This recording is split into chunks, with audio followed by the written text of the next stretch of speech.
You gotta ask yourself, do your chisels cut like this on a nasty piece of end-grain Gary oak? Boom. Like it's nothing. That's the way I roll. Hey guys, welcome to the first episode of the Samurai Carpenter. Today I'm going to teach you guys how to get your chisels and planes crazy sharp in just a couple of minutes by hand with a few water stones. Alright, first off, the equipment. I have 3 stones and a diamond plate. 1,000 grit Sharpening water stone, 5,000 grit Sharpening water stone, and a 12,000 grit Sharpening water stone. I keep them all deadly flat with this, a Toma diamond plate, 140 grit. Super aggressive, flattens your stones super quick, helps you take any nicks or chips out of your blades really quickly so that you can move on to the sharpening steps that really bring out the polish. The nice thing about water stones is that all you need is water for lubrication. No oil, no messy cleanup, just water, that's it. Alright, so I start with a 1,000 grit. First I'll just touch up the bottom, the ura side of the blade as the Japanese call it. You don't want to get too crazy with this. Just once your bottom's flat, that's all you need. Then the bevel. It's very important to have a perfectly flat bevel so that when you're cutting the wood, you can always have a good contact and you know exactly where your blade is. If your bevel's round, you'll have to be rocking up and down to really get an even cut. So when I hold the blade, in order to keep the bevel deadly flat,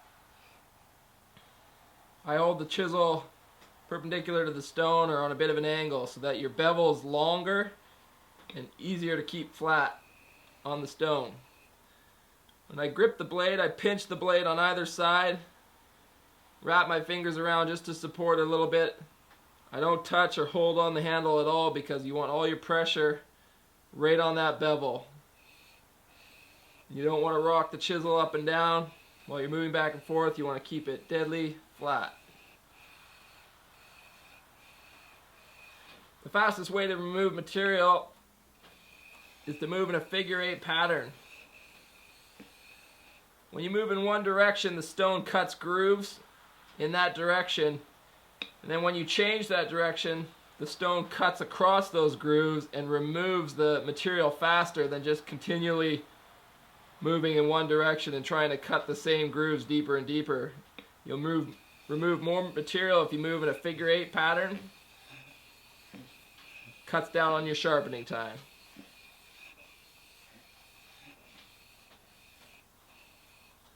And when you look at the blade, it should be an even kind of smoky silver color right across the whole bevel. You can tell if your bevel's not flat because you won't have an even pattern or color on that bevel. And you want that to go right up to the very cutting edge. Once you've got a flat bevel and a flat bottom side of your chisel, you basically repeat the same steps on the 5,000 grit and then the 12,000 grit.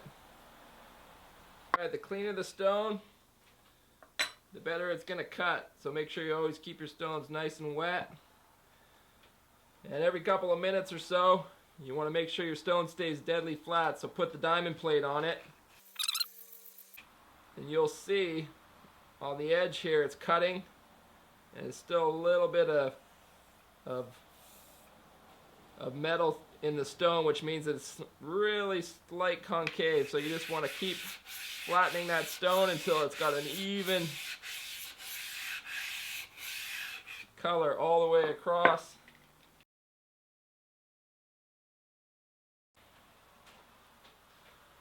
Alright, there you go, deadly flat.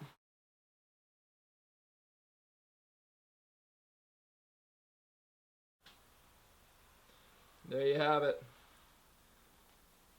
So sharp you can see your face in it. No expensive machines required. These stones are super affordable, anywhere from $50 to $80 depending on the grit of the stone, and the diamond plate is Probably the most expensive. It's about $100. You can get them on Lee Valley Tools here in Canada, or you can find them on eBay as well. Atoma diamond plates. A-T-O-M-A. And you can even shave with it.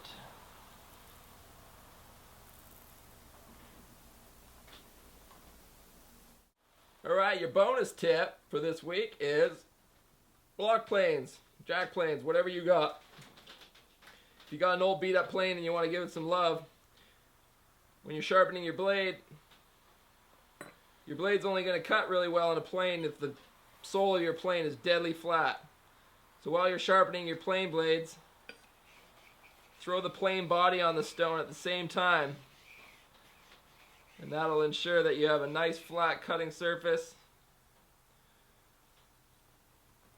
and you get the best possible result. Hey guys, I hope you liked this video. If you think it helped you dial up your awesome just a little bit, please do me a favor and hit the like button. It really helps me out. And yeah, if you want to check out more, go to thesamuraicarpenter.com. If you didn't like this video, well, you're probably not watching anymore. So yeah, until next week.